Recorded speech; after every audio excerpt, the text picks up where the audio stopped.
Night enveloped the desert above Heraklion. A group of archaeologists moved through the labyrinth of sunken ruins, illuminating their path with powerful flashlights. Suddenly, one of the researchers, Dr. Martin Hale, stopped in front of a temple wall. He carefully brushed away a layer of sand and discovered a strange bas-relief. A woman holding a creature with an unusually elongated head and enormous eyes. "This can't just be a stylized depiction of an infant," whispered his colleague, Alice Carter. "The Paracas skulls in Peru have similar shapes. Could this be evidence of hybrids?" The question remained unanswered, but the mystery of Heraklion continued to intrigue scientists. Theories ranged from ancient cults to contacts with extraterrestrial civilizations. However, biologists established that elongated skulls could be the result of artificial cranial deformation, a practice common in ancient times. No DNA analysis has shown traces of non-human genetics. Meanwhile, in another part of the solar system, the Viking 1 probe transmitted an image to Earth of a rock formation on Mars resembling a human face. The photograph instantly became a sensation, fueling conspiracy theories. "It's just pareidolia," astronomers stated. "The human brain is wired to recognize familiar shapes in random forms." Decades later, when NASA sent more advanced spacecraft, images confirmed that the face on Mars was merely an ordinary hill, with shadows creating the illusion of facial features.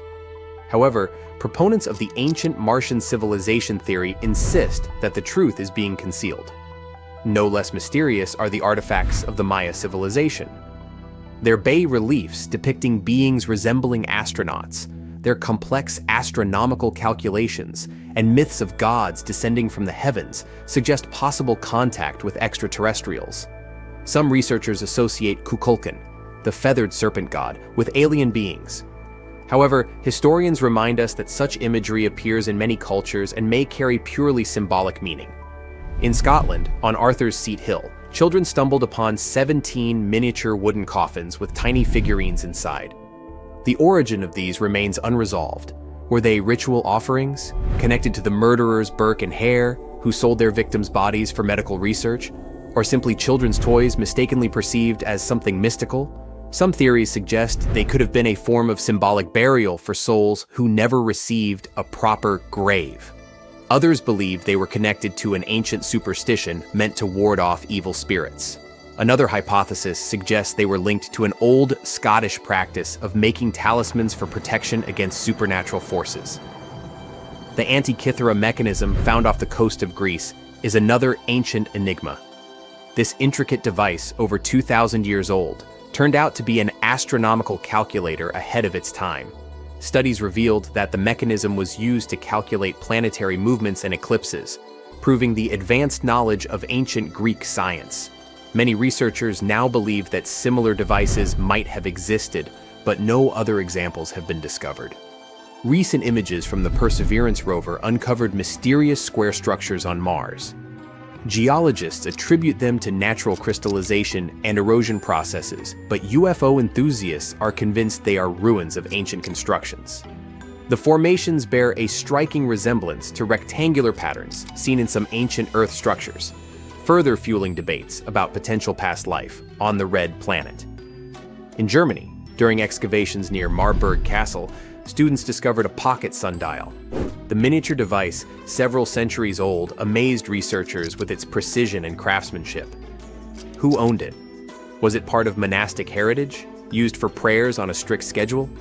Experts believe that such sundials were rare and expensive, likely belonging to high-ranking individuals or scholars deeply engaged in astronomy and mathematics.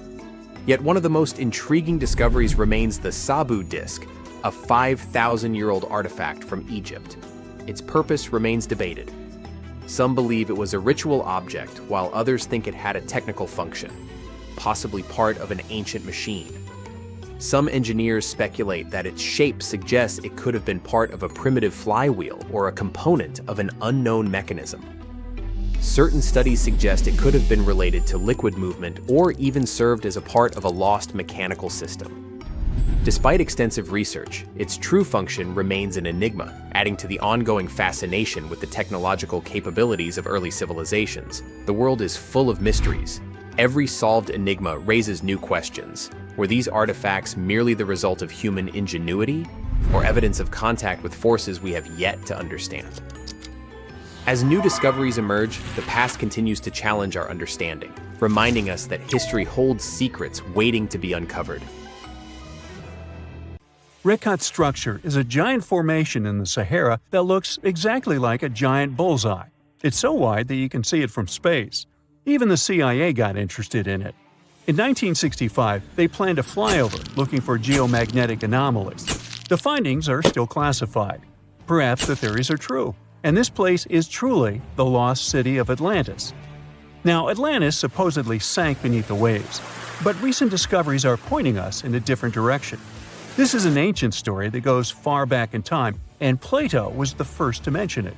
The place had loads of greenery and a curious structure: 3 concentric circles of land surrounding 2 circles of water. 2 key quotes from Plato's writing suggest that Atlantis might not have been a typical island in the middle of the ocean. Plus, Atlantis had a major influence from Africa and Europe, challenging the idea of it being in the Atlantic.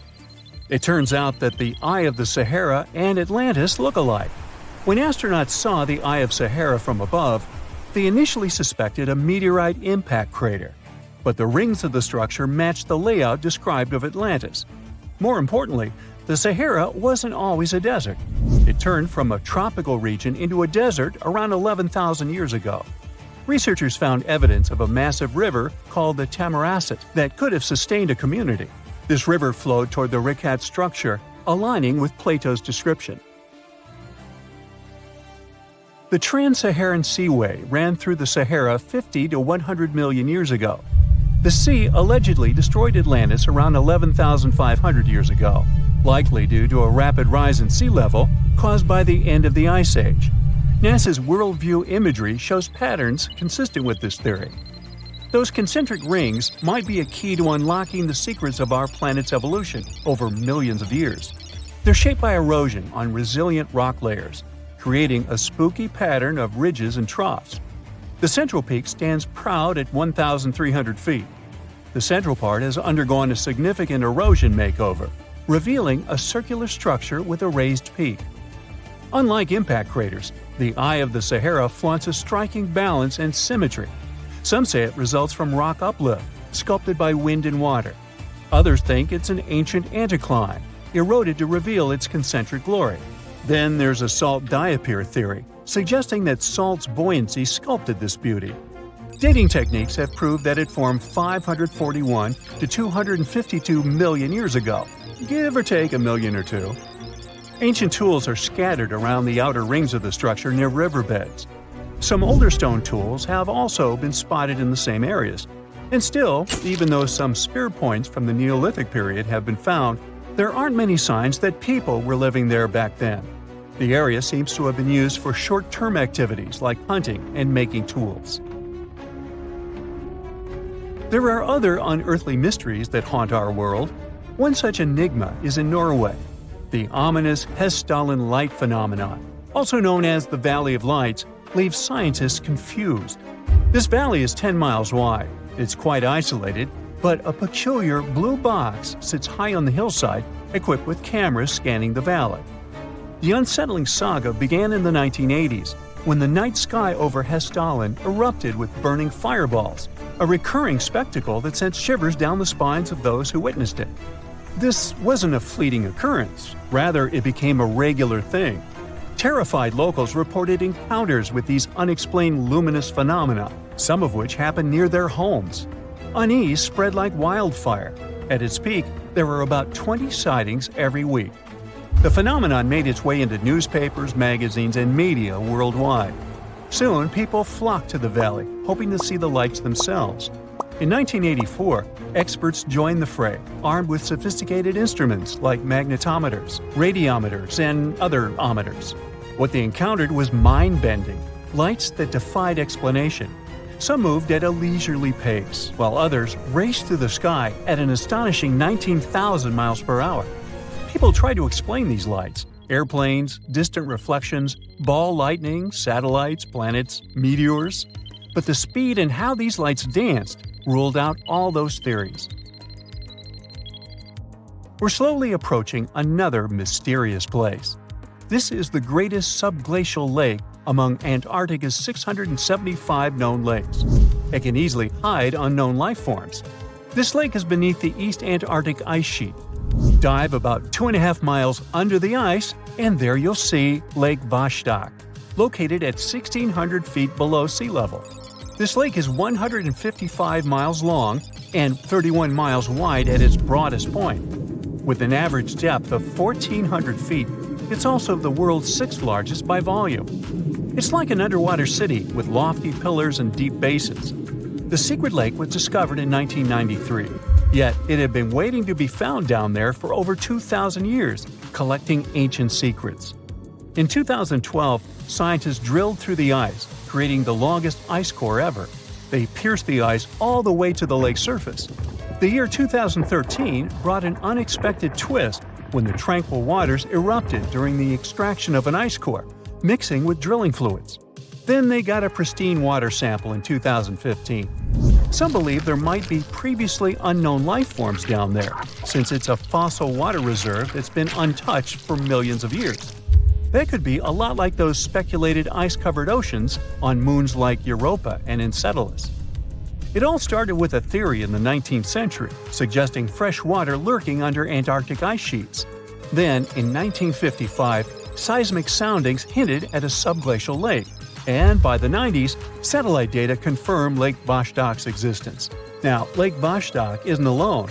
In 2005, they found an island in the middle of the lake. Then, two smaller lakes joined the party. They suspect that a secret network of subglacial rivers might link these lakes. Now, very far away from Antarctica, in Venezuela, Catatumbo lightning presents a sinister light show at the junction of the Catatumbo River and Lake Maracaibo. This unsettling lightning phenomenon happens at about 140 to 160 nights a year, going on for 10 hours a day, and can flash up to 280 times in a single hour. The frequency of this lightning show changes with the seasons and from year to year. There was a break between January to March in 2010, causing a bit of worry that it might vanish forever. As the sun sets, winds from the east start picking up speed. The strong wind is called a nocturnal low-level jet, like what you see in the Great Plains of North America. These winds bring moisture, mostly from the Caribbean and the lake itself. This humid air hits high mountain ridges, causing thunderstorms to form over the mountains. Thanks to the ongoing wind situation, more thunderstorms appear as the night goes on. This pattern repeats itself, and is why this area has the highest annual lightning rate globally. The next place scientists cannot explain is in China. That is the Longyu Caves. They have lofty slanted roofs and sturdy pillars. The spot remained hidden for centuries. These human-made caverns, built around 2,000 years ago, decided to reveal themselves only in the 90s. Local farmers drained some ponds and unveiled 5 massive caverns. Further digging exposed an additional 19 smaller caves. They range from 60 to 110 feet in width and 26 to 50 feet in height. Archaeologists found historical relics from the reign of Emperor Zhuan of Han, dating back to over 2,000 years ago. Now, how did these caves survive for more than 2 millennia without falling apart? No ancient records explain the way they were crafted either. The walls show chisel marks, hinting at some layer-by-layer chiseling action, but the exact construction process is still a head-scratcher. What if the real aliens live right under our noses? It's time to talk about such a strange creature. In the pitch-black depths of the ocean, where light has never reached, a mysterious predator awaits. What if I told you that life here, under crushing pressure and freezing temperatures, takes on forms we never imagined? Because that's the case in the Atacama Trench, a place of perpetual darkness and incredible secrets. Meet Dulcibella camanchaca, a creature so unique it could redefine our understanding of life in the deep sea. This predator, only 4 centimeters long, thrives in conditions that would crush most life. But that's not it. Studies show that its DNA and morphology belong to an entirely new genus. Captured from a depth of 7,902 meters using a specialized lander, only 4 specimens of Dulcibella have been retrieved. These amphipods, crustaceans without a carapace, have a special feature that makes them different from any other. Raptorial appendages, perfect for hunting prey. Before Dulcibella, It was thought that most creatures living under such extreme conditions were scavengers, feeding off other creatures' remains. But apparently that was not correct. And just like science fiction likes to remind us, there are hungry and unknown hunters waiting in the darkness.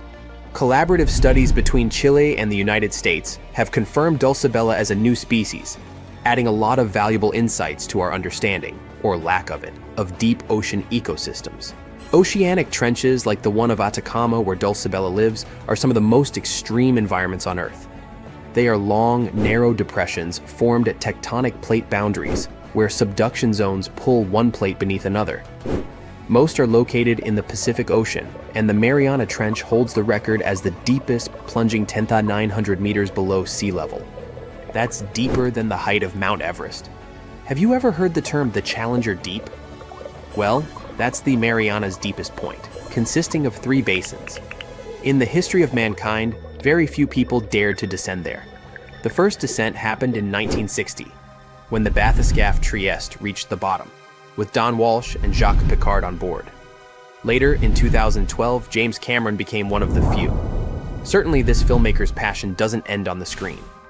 He reached the ocean's deepest point after descending for more than 2 hours on board the Deep Sea Challenger, a submersible that housed 180 onboard systems, including batteries, thrusters, life support, 3D cameras, and LED lighting. The pilot sphere, just large enough for one occupant, was Cameron's window into Earth's most alien realm. With every discovery, like Dulcibella camanchaca, we get closer to understanding these underwater realms and the life they harbor, where mysteries and dangers are abundant and still far from solved. Who knows what other mysteries thrive right under our noses? The lost city of Atlantis may have actually been found. No, really. 2 researchers were working in the waters off the coast of Cuba when they discovered the ruins of what looked like an ancient submerged city. That happened about 20 years ago, and yet no one really talks about it today. It's like the authorities just took the research, locked it away in some top-secret room, and decided no one else should know about it. But why? Well, I'm going to tell you. Back in 2001, Paulina Zalitsky, a marine engineer, and her husband, Paul Weinswig, were hired to explore the waters off Cuba's western coast.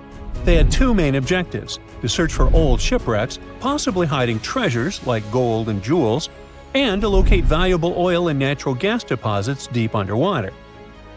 They were using a sonar. Basically, this equipment is like a sound-based radar. It sends out sound waves underwater, and when those waves hit something, like a sunken ship, they bounce back. The system can figure out where and how far the object is just by listening to the echo. So, the couple was scanning the seafloor with this equipment more than 2,000 feet below the surface. And then, out of nowhere, they found something way more interesting than gold or oil. They found stones. Not just any stones. I'm talking huge, perfectly arranged stones. Kind of like a mini version of the pyramid at Chichen Itza. Or even better, like a bunch of tiny submerged Chichen Itzas. Yep, they saw that. Or at least, they think they did. The thing is, sonar doesn't work like a camera. It definitely doesn't record video or take actual pictures underwater. What it does do is create images using sound. And those images are usually just outlines or shapes, kind of like a blurry black and white sketch. It shows you where things are, but not exactly what they look like. And that's exactly what happened back then.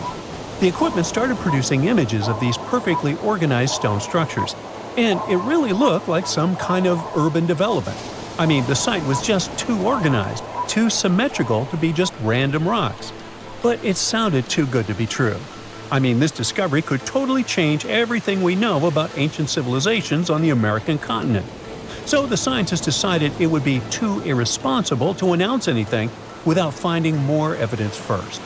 And that's why they decided to go back to that same spot. This time, they sent down an underwater remotely operated vehicle to actually see what was going on beneath the sea. See? This robot was basically an underwater cameraman. And yep, it confirmed it. There was definitely something strange down there. It looked like an ancient city made of huge, smooth blocks of granite. These rocks were about 8 feet by 10 feet. Some were in pyramid shapes, others were circular. Some seemed to be deliberately cut and then stacked on top of each other, while others appeared isolated from the rest. Together, they looked like they were forming corridors and outlines of rooms. It was like finding large buildings in the middle of an underwater desert. These images were enough for Zalitsky to seal the deal. Back then, she confirmed that this amazing structure, her words, could have been a large urban center. Again, her words. Then the couple started to speculate. They said that these structures were probably built more than 6,000 years ago, which would make them older than the Great Pyramids of Egypt. It's even older than the famous Maya, the civilization that used to live in the Americas and is known for their ancient and advanced temples. The research also suggested that these structures might belong to a civilization that lived on the American continent thousands of years ago, and that we didn't even know about. This supposed civilization once thrived on a 100-mile land bridge connecting Cuba to Mexico's Yucatan Peninsula. But then, something catastrophic happened. According to their theory, the Earth's faults shifted beneath the surface, leading to a massive earthquake. Then, in the blink of an eye, the entire bridge was destroyed. The land was swallowed up by the sea and ended up at the bottom of the ocean, and this civilization disappeared. Of course, all the connections to the famous Atlantis myth got the media totally hooked on the story. News websites ran headlines like "Lost City of the Caribbean Found" and "Atlantis Found in Cuba." So, could that really be Atlantis? I mean, did they finally find the remains of this supposedly super advanced and lost civilization? Well, it's hard to say. From the start, part of the scientific community wasn't buying into the story too much. First, there's the issue of the date. Saying that this civilization existed at this spot at least 6,000 years ago just wasn't very credible. Then, some European archaeologists argued that the stones they found using sonar might just be natural limestone, not perfectly sculpted granite. And third, it was too deep. Even with the whole theory of earth faults opening up and swallowing everything, it's still hard to explain how an entire city ended up so deep in the ocean. For comparison, there is Heraklion, a real ancient Egyptian port city that got submerged.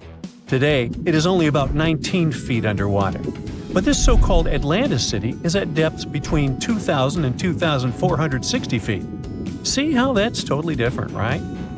People think it would have taken around 50,000 years for such stone structures to sink to the depth where they are said to be found. And according to experts, none of the known civilizations from that long ago had the ability to build such structures. But for Zalitsky, yes, it was possible. She still believed in the fault theory to explain how this land ended up at the bottom of the ocean so fast. Big movements of the Earth's tectonic plates are usually followed by things like volcanoes and earthquakes. So, according to her, it's a powerful event, and the island sinking could have happened really quickly. This earthquake theory could also explain why some of the megaliths on the seafloor look organized while others don't. But to really prove any of this, they needed a specially designed robot to go down there again and take samples of the rocks and sediment. That way, they could figure out how old the rocks were and maybe even find signs of human life, like carvings, sculptures, or artifacts. The problem is, drilling into those structures isn't easy. They look like granite, and drilling granite that deep underwater is seriously tough. And more than anything, they needed money to do it, a lot of it. So maybe they just never got the funding. Because even with all that initial hype, no further explorations or studies were ever reported. And that lack of follow-up sparked a lot of speculation. Some people even wondered if the story got shut down on purpose, like maybe the authorities wanted to keep something top secret. As if this underwater city was built by some kind of higher extraterrestrial being, and they just don't want us to find out. But truth be told, the strongest argument for saying, yeah, that is definitely a lost city, is that nature supposedly couldn't have built something so symmetrical. Geologists did try to find natural explanations, or at least similar examples from other parts of the world, but they came up short. Still, just because we haven't found a clear natural explanation doesn't mean there isn't one. Nature can create some pretty wild and unexpected stuff, so honestly, that whole too perfect to be natural angle is kind of a weak argument. What most likely happened is that experts just weren't convinced it was actually a sunken city, and that's probably why no one followed up on their work. Over time, the buzz faded, the story disappeared, and the site slipped back into silence. And without more data, the true nature of those underwater formations off Cuba's coast is still a mystery. Scientists discovered something Atlantis-like near Australia. There used to be an entire continent that's now underwater. Here's what happened to it. Around 70,000 years ago, during the last ice age, there was a huge landmass called Sahul. It was located in the southwestern Pacific Ocean. This ancient supercontinent connected what we now know as Australia, New Guinea, Tasmania, and the Aru Islands into one giant piece of land. Imagine lush tropical rainforests surrounded by beautiful mountains. Sahul's tallest mountains were in the New Guinea highlands, with peaks reaching over 13,000 feet. This beautiful place was home to a variety of unique animals, most of which were pouched creatures. But back then, they weren't just koalas and kangaroos. Sahul was filled with different types of grazers, burrowers, scavengers, and predators. It was home to a huge diprotodon, a powerful hunter Thiosolio, and a horrifying Megalania, a creature that's much larger than any living lizard today.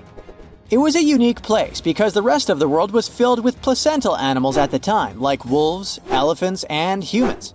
In Sahul, the only normal mammals were bats and rodents. But not all its parts were the same. The Timor, Arafura, and Carpentaria regions were covered by hot savanna and dry forests. It looked kinda like modern Australia, hot air deserts with scrubland, steppe, and temperate forests along the eastern coast. Back then, people were migrating all across the world. They made an incredible journey from Southeast Asia to Sahul and first arrived here from 60 to 45,000 years ago. They mostly traveled by foot and crossed the sea using bamboo rafts and simple boats. They came there from an ancient landmass called Sunda, which includes parts of Southeast Asia. They traveled across a series of islands known as Wallachia and eventually spread across Sahul. And it wasn't a small journey. Sahul was huge, around 4.1 million square miles. That's bigger than the USA or Canada. It stretched from the equator to around the southern part of New Zealand. So they arrived in what is now Australia and became Australia's first people. Scientists think that Sahul had a population of 500,000. We've discovered cave paintings that date back around 40,000 years. It's a hunting scene depicting an anoa, or miniature buffalo, facing figures of humans and animals. Researchers are trying to figure out how these early settlers moved across Sahul and where we might find archaeological evidence of their journey. To do this, they created a landscape evolution model.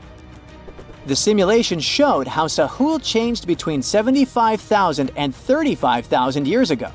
It showed potential migration routes and archaeological sites. Humans likely traveled along coastlines and rivers. But how did Sahul get submerged off the coast of Australia, similar to the mythical Atlantis? During the last ice age, much of the Earth's water was locked up in large ice sheets and glaciers. The sea levels were much lower than they are today. After that, the global temperatures increased. The ice sheets melted and the sea levels rose, flooding the land bridges that once connected different parts of Sahul together. About 8,000 years ago, New Guinea separated from mainland Australia, and then, about 6,000 years ago, Tasmania did the same. We still can explore the underwater parts of Sahul thanks to new technology. Divers explore and collect samples directly from the ocean floor. Underwater drones can go to places that are too deep or dangerous for humans to explore. And with sonar mapping, scientists use sound waves to create maps of the ocean floor. It's like using an echo to see what's underwater. The sound waves bounce off the seabed and come back, helping us create a picture of what it looks like. Deep underwater, archaeologists have found stone tools and other artifacts.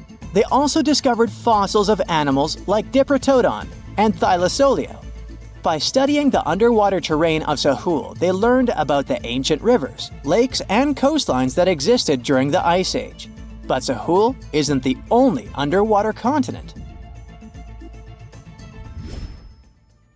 Sahul isn't the only hidden gem of Southeast Asia. Take Sundaland, a place made up of Sumatra, Java, Borneo, and some other islands.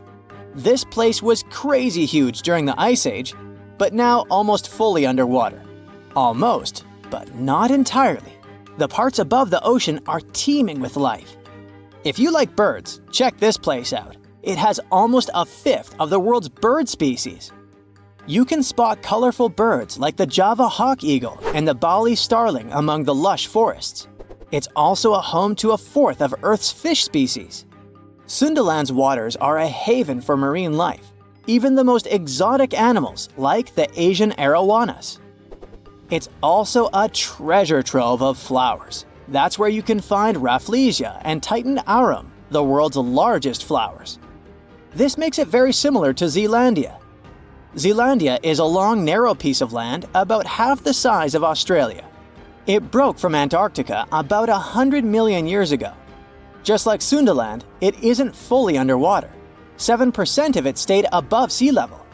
This sticking out little piece is what we now call New Zealand, along with Stewart Island and some smaller islands. These pieces of Zealandia are lush and warm.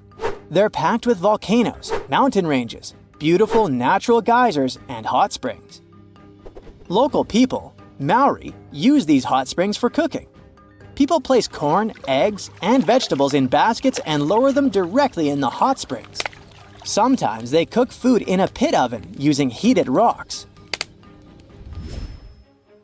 Another hidden world is known as Argoland.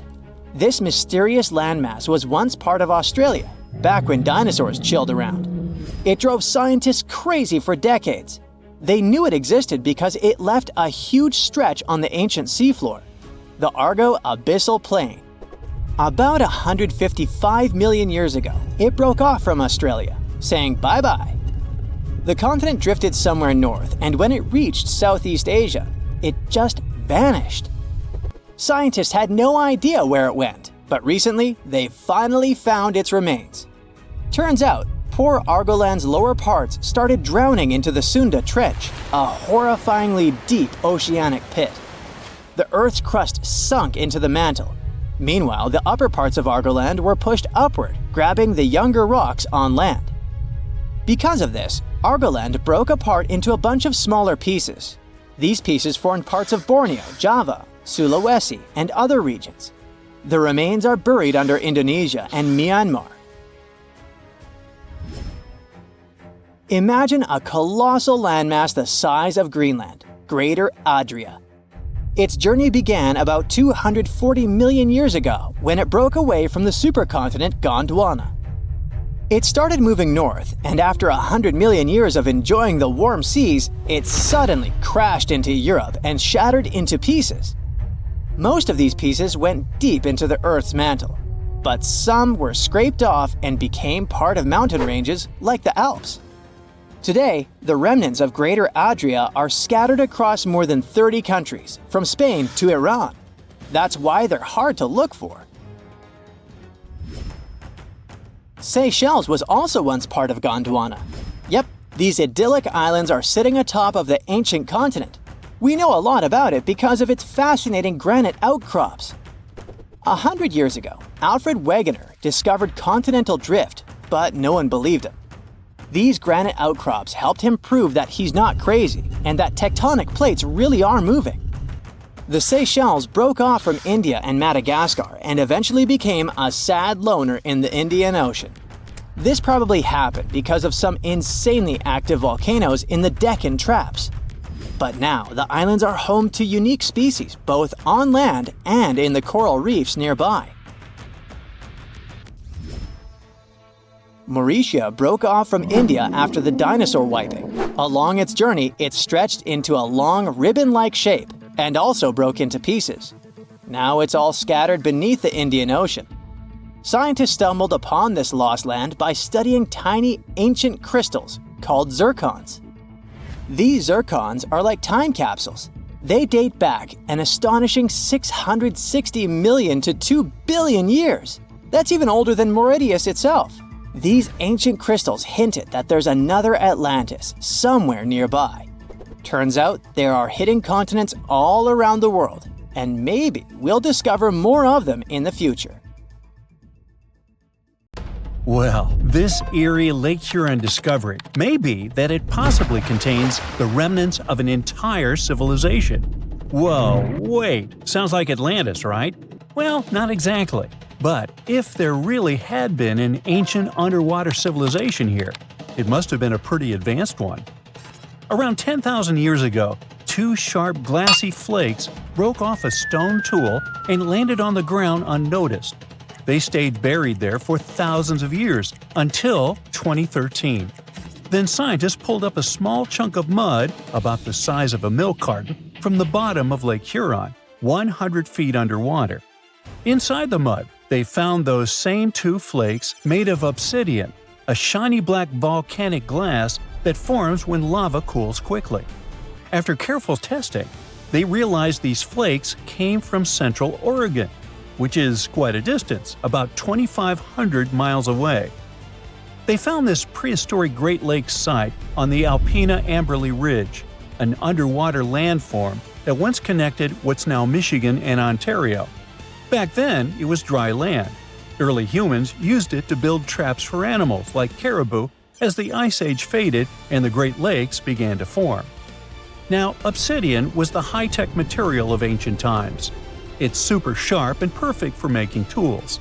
If you study the flakes carefully, it's obvious that humans made them. You can see where they struck them and the feathered edges that come from being carefully chipped. That means people were not only crafting tools here, but they also had access to obsidian that came from incredibly far away. It was likely possible through a huge trade network that spanned across the continent. For over 100 years, people have guessed that ancient societies might have existed beneath the Great Lakes, but no one had proof. That's why work on this submerged archaeological site is so important. A team of researchers has been trying to learn more about the 10,000-year-old ruins and the civilization that left them behind for over a decade now.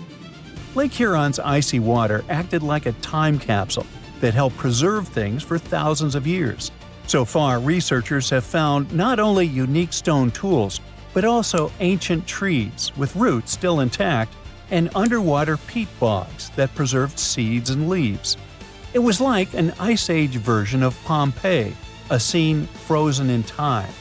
These discoveries are also helping scientists create new technologies and ways to do underwater archaeology. They've engaged sonars, underwater robots, and divers so far. Now, it's pretty cool that the tools they found on the Alpena Amberley Ridge were way smaller than other tools from the same era found nearby. That might mean a different group of people lived here, and they had their own unique way of life. Even the peat bogs they found, which are about 9,500 years old, hold secrets. They're full of pine needles, seeds, and leaves that could reveal what the environment was like back then. Usually stuff like this breaks down quickly on land, but the cold freshwater preserved it. The Michigan team is working with scientists in Cambridge, England, to extract DNA from the remains. If it works, it could finally confirm what animals lived there, and maybe even more. There are still years of discovery on this prehistoric Great Lakes site ahead. Another famous submerged archaeological site is the lost city of Pavlo-Petri. Archaeologists think it is the oldest sunken city in the world they've found and made official so far. Pavlo-Petri is around 5,000 years old. That means it existed even before the legendary Greek heroes in Homer's stories. Scientists first spotted it way back in 1904, and then mostly forgot about it until 1967, when Nicholas Fleming rediscovered it. He described it as a Bronze Age city now lying under about 10 to 13 feet of water. A year later, he returned with a team of scientists to study the ruins. Over 6 weeks, using just hand tapes and a basic grid, they managed to map out the city. They found that it covered almost 1,000 feet by 500 feet and had at least 15 buildings, courtyards, 5 streets, 2 tombs, and around 37 small stone graves. They also found signs that the ruins continued onto the nearby island of Pavlo-Petri itself. They dug up some amazing pottery, obsidian, and chert blades, and even a tiny bronze figurine that may date all the way back to 2800 BCE. Most of the buildings, though, came from the period between 1650 and 1180 BCE.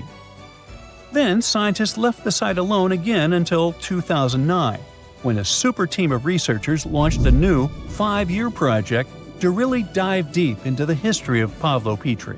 This time, they had digital mapping tools and better diving equipment, so they could explore and even excavate underwater. They found another 97,000 square feet of buildings, including a large hall and hidden streets. Plus, they dug up even more pottery that showed people had been living in the city from about 3000 BCE to 1100 BCE, and that the city once had a population of 500 to 2,000 people.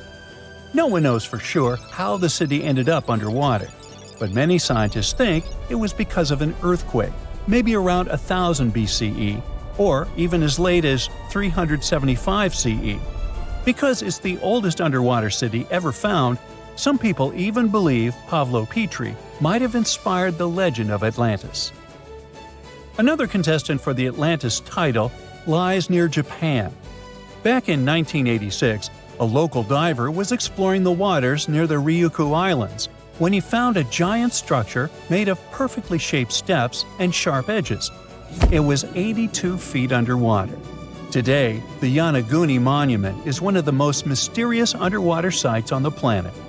The structure is nearly half a football field in size. It looks like a massive stone pyramid with layers of platforms and steps stacked one on top of another.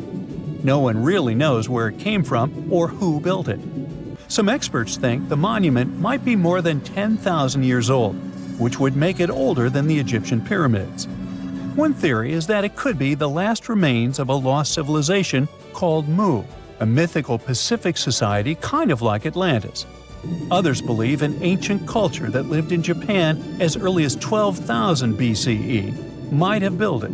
But many scientists and geologists are skeptical about this possible underwater ancient civilization, even though Yonaguni has narrow passageways, arched openings, and right angles that almost look like city blocks. They say that the site looks a lot like natural rock formations, like the Giant's Causeway in Northern Ireland, for example. The whole monument is still connected to a bigger chunk of bedrock, which means it wasn't built piece by piece. And the way the layers of rock are stacked probably has more to do with earthquakes and tectonic movement. It's located in the very active Pacific Ring of Fire. One marine geologist kept going back down there, and every time he found something new. He says he spotted tool marks in the rock, symbols carved into stone faces, and even rock formations shaped like animals. He believes these carvings point to a culture that came from mainland Asia. He said he had identified 10 different structures off Yonaguni, including a ruined castle, a triumphal arch, 5 temples, and even a huge museum. These buildings seem to be connected by roads and channels, and some parts are surrounded by what could be giant stone walls. The explorer believes the city is at least 5,000 years old, based on stalactites found in underwater caves nearby, which would have only formed after the caves flooded. His supporters say they have never seen an earthquake create shapes like this, above or below water. But skeptics blame it all on erosion and insist that whirling underwater currents and sea creatures left holes in the rock. Now, if you want to form your own opinion about it, the spot is open for visitors, and it's definitely a super fun diving experience. Well, here you are. You're getting into your submarine, feeling a bit anxious. You're going to descend hundreds of feet underwater to explore the ocean floor. So many things can go wrong. Technical issues, insane water pressure, dangerous marine monsters, mysterious eerie sounds. Wait, what? Eerie sounds so deep underwater? Yep, a strange humming noise is coming from the ocean depths. What makes it even creepier is that it only appears during dusk and dawn. This noise might act as a dinner bell, since it's likely to have a connection to massive groups of sea creatures moving up and down through the water to feed. But so far, it's just a theory. Using highly sensitive underwater microphones, researchers recorded a mysterious low-frequency hum at depths of 660 to 3,300 feet. The sound wasn't very loud, just 3 to 6 decibels above the usual ocean background noise. For comparison, when someone is whispering in a quiet library, the sound reaches 30 decibels. The underwater noise also had a puzzling or humming quality. The weirdest thing? Despite their efforts, the researchers couldn't pinpoint a single species responsible for the sound. The noise originates in a region known as the twilight zone of the ocean. This region is dark and doesn't have many nutrients, with no sunlight for photosynthesis. Life here relies on organic debris falling from above, such as deceased organisms or waste material. At the same time, while it may sound barren, the twilight zone is far from empty. A 2015 study estimated that up to 90% of the world's fish could live in this zone, including many undiscovered species. Now, back to the mysterious noise. The researchers believe the sound may be linked to the vertical migration of small marine creatures like fish, shrimp, and squid. These animals move upward toward the surface at sunset to feed on plankton and nutrients, using darkness to avoid predators. At sunrise, they return to the depths to hide. This migration, which is one of the largest animal movements on Earth, involves billions of organisms and occurs daily. Scientists suspect that the strange hum might occur during this migration, as a way for the creatures to communicate or coordinate their movements. It might also serve as a signal to indicate when it's safe for a group to go to the surface and feed. If some animals indeed use the hum to communicate, it could help us understand deep-sea life better. The Twilight Zone has always been considered a quiet environment, but such a discovery hints at complex social behaviors and interactions among its inhabitants. But it's not only the ocean that produces bizarre sounds. Earth is humming non-stop too. Unfortunately, you can't hear this soundtrack. This hum isn't from earthquakes. It's produced by subtle ongoing vibrations in the planet's crust. They're too faint for us to feel and can only be detectable with special equipment. Scientists have long known about this phenomenon called free oscillation and have recorded this persistent hum. Earthquakes are the most noticeable ground movements. According to the U.S. Geological Survey, Earth experiences about 500,000 earthquakes every year. Of those, only 100,000 are strong enough to be felt, and around 100 cause noticeable damage. But in the quieter moments between earthquakes, the planet is still constantly vibrating with smaller, unnoticeable movements. Unlike the sudden jolts of earthquakes, this hum is steady and uniform, and it's a byproduct of microseismic activity. Seismometers, tools used to record ground vibrations, can detect this sound anywhere on land. For years, researchers have been debating the origins of this hum. Some thought it came from ocean waves reaching deep into the seafloor. Others believed it was caused by colliding waves on the ocean's surface. By 2015, scientists had confirmed that both factors contributed to Earth's constant vibration. And although this hum has been recorded on land, now we also have much clearer, more detailed underwater recordings. To study the hum, researchers used spherical seismometers on the seafloor in the Indian Ocean near an island east of Madagascar. Between September 2012 and November 2013, they placed 57 freefall seismometers across a 772 square mile area. These devices are designed to sink into the ocean floor and record even the faintest vibrations. Over the course of the 11-month study, the team filtered out noise from ocean waves and seafloor currents.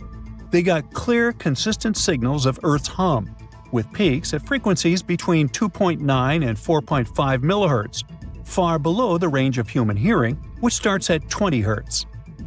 The discovery of Earth's hum from the ocean floor is more than just a scientific curiosity. It gives researchers a new way to study how energy moves through the planet's crust and mantle. In any case, the world around us is filled with weird sounds that sometimes remain unexplained. One of the most intriguing examples is the bloop, an incredibly loud underwater sound recorded in 1997 by the U.S. National Oceanic and Atmospheric Administration. The sound lasted about a minute and began as a low rumble, which then increased in frequency. It was so loud that underwater microphones detected it across an astonishing 3,000 miles. Initially, some experts thought it was the call of a massive unknown sea creature. However, NOAA later determined that the source likely had been the calving of icebergs, when giant pieces of Antarctic glaciers had been breaking off and crashing into the sea. The sound, known as Julia, a strange cooing noise, could have been produced by an iceberg scraping along the ocean floor. Another sound, dubbed train, due to its resemblance to the sound of train wheels on a track, likely originated in Antarctica's Ross Sea. Then there is upsweep, a recurring seasonal scratchy noise detected in the Pacific Ocean since 1991. Despite years of research, its exact cause remains unclear. The underwater world also has bizarre sounds that can be described as choirs of fish. Scientists studying marine life off the coast of Port Hedland in Western Australia discovered that many fish species sing in synchronized choruses at dawn and dusk, much like birds. Over 18 months, researchers recorded tons of sounds, including foghorn-like calls from black jewelfish and rhythmic ba-ba-ba sounds from batfish. These fish songs, which often involve repetitive calls that overlap in large groups, are especially important for breeding, feeding, and territorial behavior. Deeper in the ocean, NOAA researchers also explored the sounds of the Challenger Deep, the deepest part of the Mariana Trench.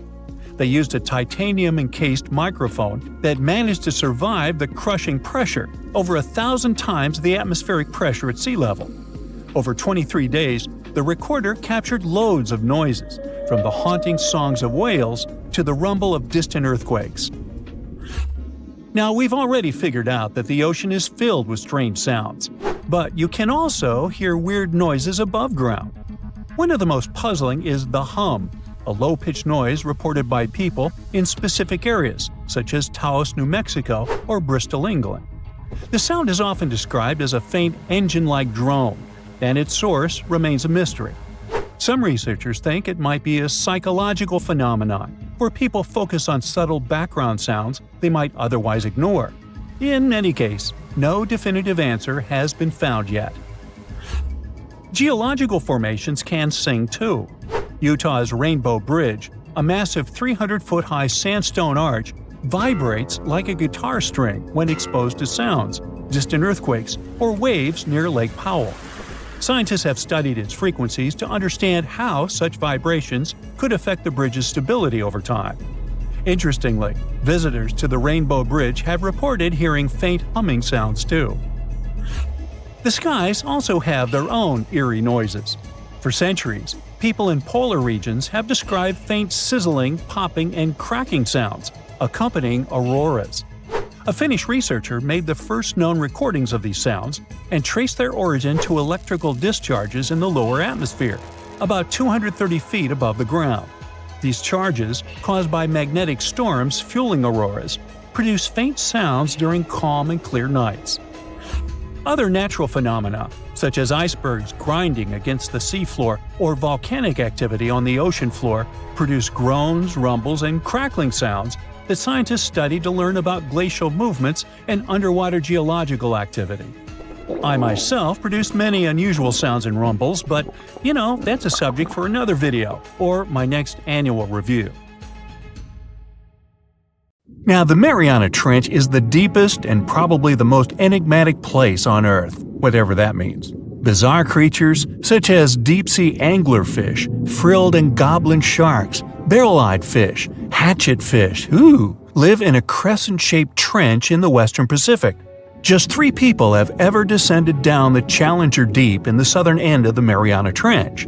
There, at a depth of almost 11,000 feet, vents are bubbling up carbon dioxide and liquid sulfur. Mud volcanoes erupt under the pressure 1,000 times greater than at the surface. And so, it's no place I want to go. So bye! Get back in there. Alright, since you clicked, yeah, you're about to visit places no less mysterious and creepy than the Mariana Trench. Your first stop is Mexico, the Yucatan Peninsula to be precise. See those bottomless sinkholes filled with crystal clear water? It's fresh water that overlies salt water seeping from the sea. The sinkholes are called cenotes. The Mayans believed these natural wells were the gateways to the underworld. Thousands of cenotes, created by collapsed limestone bedrock, form one of the world's longest underwater cave systems. You can easily get lost in this tangled, mysterious network. Now it's time to visit the Caribbean. There, you'll get to a depth of almost 8,000 feet to see the Van Dam vent field. The hydrothermal vents fire out streams of muddy, scalding water with a temperature reaching 400 degrees Fahrenheit. That's almost enough to bake a pizza. These mounds are made of talc, a substance you can find in baby powder. The Van Dam vent field is an oasis for odd species. One of those is kind of a creepy shrimp without eyes. Instead, they're equipped with patches of light-sensitive cells on their backs. Now, you don't have to travel far away. The next enigma on your list is also in the Caribbean. Just off the coast of Belize, there is a giant sinkhole. It's also blue. Yep, that's the Great Blue Hole. The thing is about 1,000 feet across and more than 400 feet deep. Once, a long time ago, this hole was a cave until rising waters filled it, making it collapse in on itself. The deeper you descend into the Great Hole's crystalline waters, the darker it becomes. You see tons of stalactite-filled caves, but don't even try to enter them unless you want to get hopelessly lost. Once you reach a depth of 50 feet, you notice the water shimmer. That's the invisible line dividing the sinkhole's salty top from the freshwater abyss. Time to get out of there. Who knows what you might come across in the murky depths? Your next destination is off the Pacific Northwest coast. Almost 500 streams of methane bubbles were discovered there several years ago. Because of the bubbles, the vents got the name champagne seeps, which sounds better than the fart spas. Scientists are still puzzling over this phenomenon. Where does the methane come from? Underwater cows? Why is its temperature warmer than that of the surrounding ocean?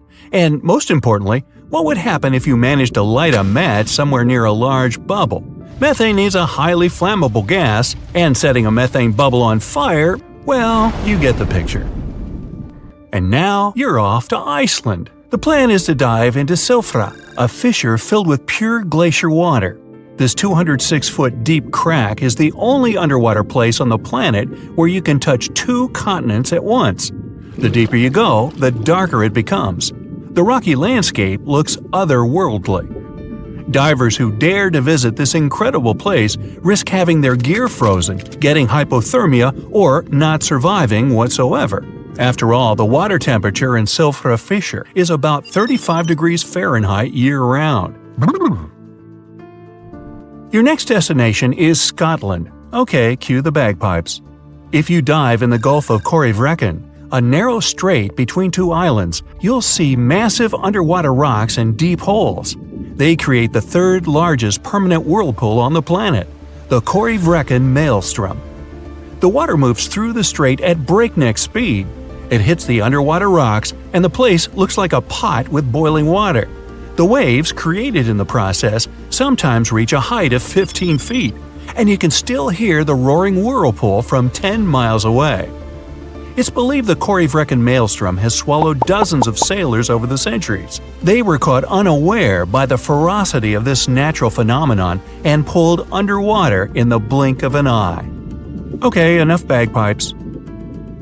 Your adventures are getting more and more extreme. You're heading for Antarctica. There, in the Southern Ocean, you'll find the Ross Sea Ice Shelf. Say that 5 times real fast. Later, not now.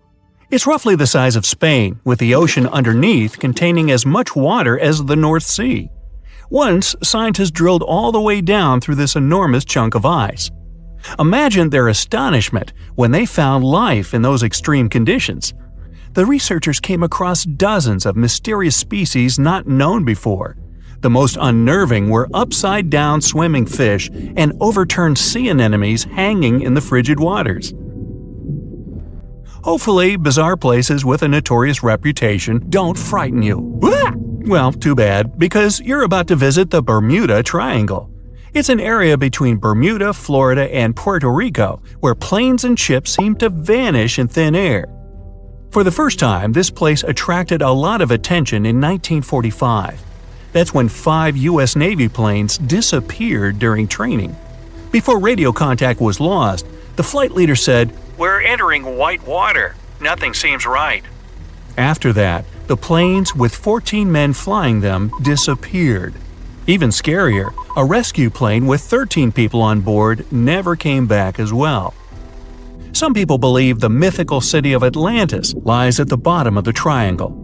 They claim its inhabitants use extraterrestrial technologies to sink ships and crash airplanes. Others blame rare and unexplored natural phenomena, for example, magnetic anomalies, or massive pockets of flammable methane gas. There we go again. Then, if a bolt of lightning ignited a giant methane bubble near a ship or a plane, this could probably make it sink without a trace, except the smell. But methane is found everywhere all over the world, and it never behaves this way. Some experts aren't sure there's a mystery to explain whatsoever. Lots of busy routes pass through this area. No wonder more ships and planes sink there than anywhere else. Now, prepare some warm clothes. You're heading for the north again. Your destination is Cape Desolation in Greenland. Nice place. In 2012, Canadian researchers were sampling the water in that area, and their equipment came back to the surface with pieces of coral attached to it. That's how a cold water coral reef was stumbled across.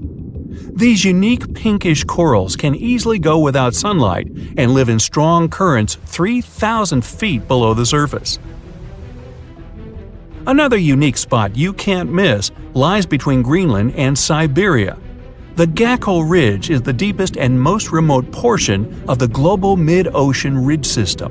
In some places, it reaches the depth of more than 3 miles. It's only natural the darkest corners of this underwater world remain unexplored. Fascinating chemical reactions happening at the bottom of the ridge produce hot fluids rich in minerals. They spew, like freshmen at a rush party, from seafloor vents. And since these vents are isolated from the rest of the ocean, they're hot spots for bizarre creatures found nowhere else in the world. Your next stop is just off the coast of Cuba. Circular columns, paved floors, symmetrical stone structures. That's what the Cuban underwater city looks like. What happened there? Why was a large city abandoned at a depth of more than 2,000 feet? Lots of people believe those are the ruins of a long-forgotten civilization. But scientists have their doubts. They claim the lost city is nothing but a natural phenomenon that appeared about 5 million years ago. The disc and donut structures often appear around the areas of the seafloor where natural gases break free. Again with the gases. When you come to visit the Sargasso Sea in the middle of the North Atlantic Ocean, you won't find its shores. Instead, it's surrounded by powerful ocean currents. These are the same currents that turn the sea into a gigantic convention for dense brown seaweed. In the 19th century, a French ship was discovered in the Sargasso Sea. Its sails were set, but not a single crew member was on board. This mysterious disappearance made people believe the seaweed was carnivorous. The Sargasso Sea is indeed a weird place. It's always eerily calm and unnaturally warm, even though it's surrounded by the churning, freezing waters of the Atlantic Ocean. Could one of these bizarre places become a home to the largest marine predator ever, the megalodon? The giant shark's teeth, some larger than an adult man's hand, have been found pretty much all over the world. But since these creatures preferred warm, shallow waters, they lived along the coastlines of all continents except Antarctica. In other words, it'd be a waste of time to search for the giant predator in the depths of the Mariana Trench, in Greenland, or in Mexican cenotes. But then, could it choose the waters of the Caribbean to hide from the hustle and bustle of the modern world? Don't get your hopes up. There's been no proof the megalodon does exist these days. It wasn't a shy, elusive animal, and still, no one has seen this shark lurking around recently. Not even near the fart spas.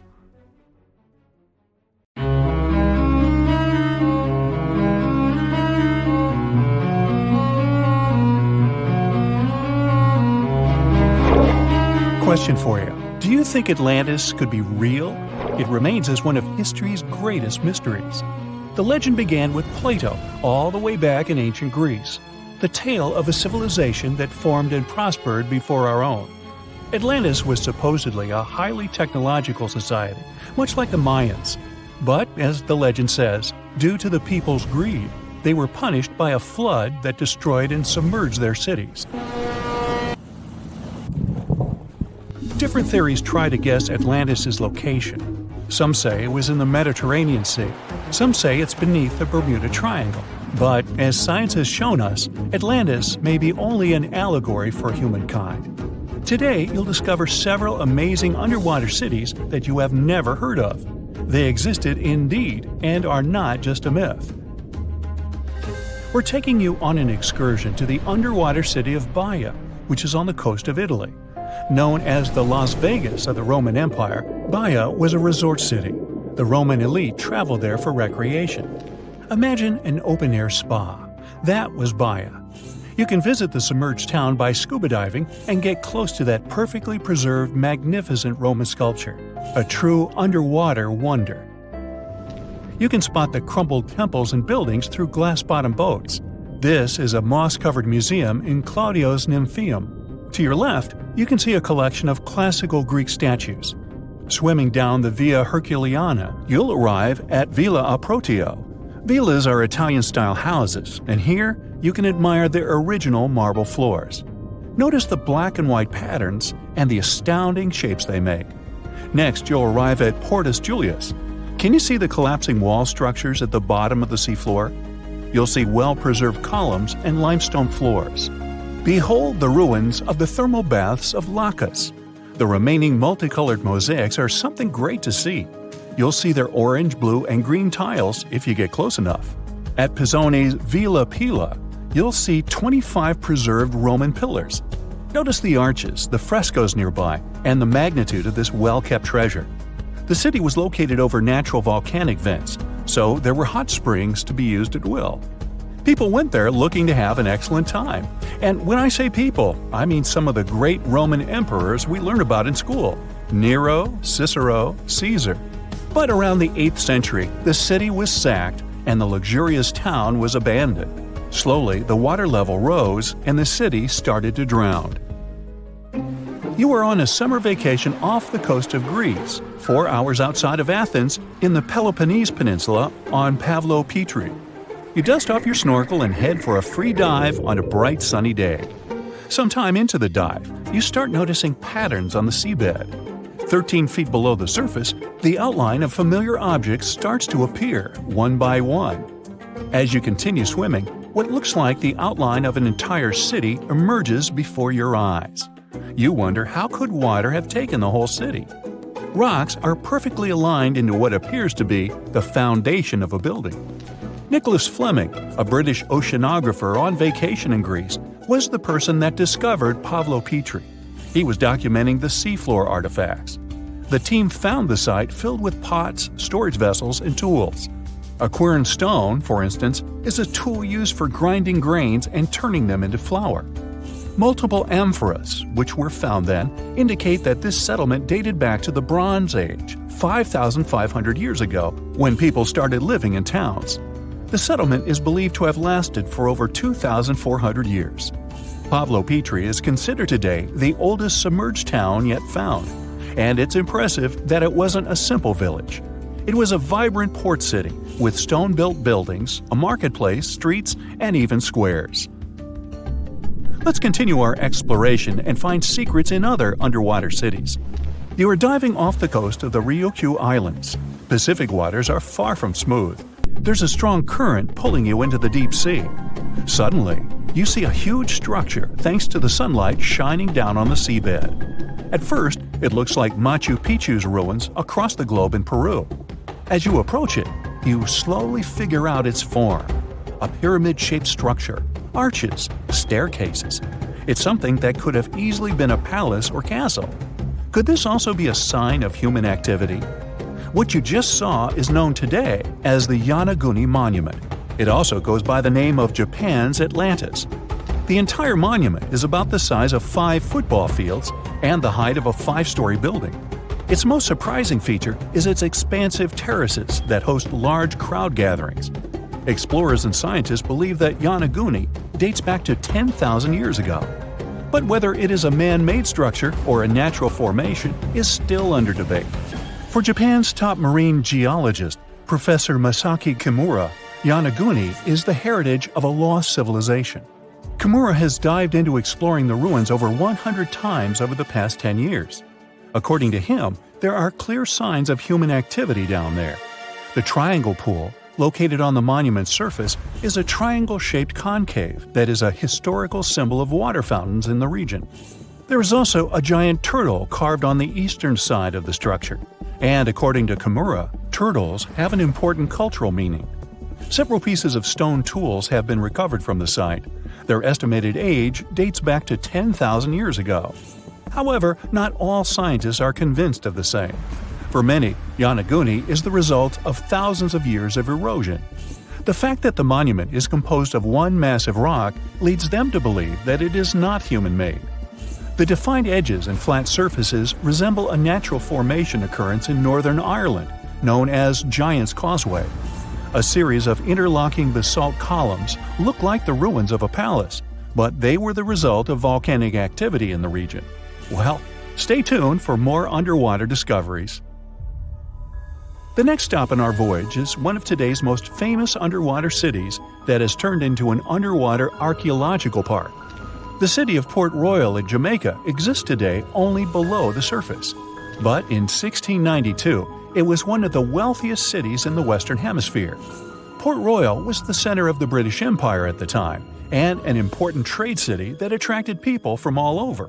It was also home to real-life pirates of the Caribbean. On the morning of June 7, 1692, the people of Port Royal met a different fate than they probably expected. The bars and restaurants beaming with life woke up shaking. People were taken out of bed with the power of a massive earthquake, estimated today at 7.5 on the Richter scale. One survivor says he saw the earth opening up and swallowing the town whole. What he said could be true, as the city was mainly built over sand. The ground sucked buildings, roads, and everyone above. Geysers erupted, and finally, waves as big as 10-story-high buildings hit the city.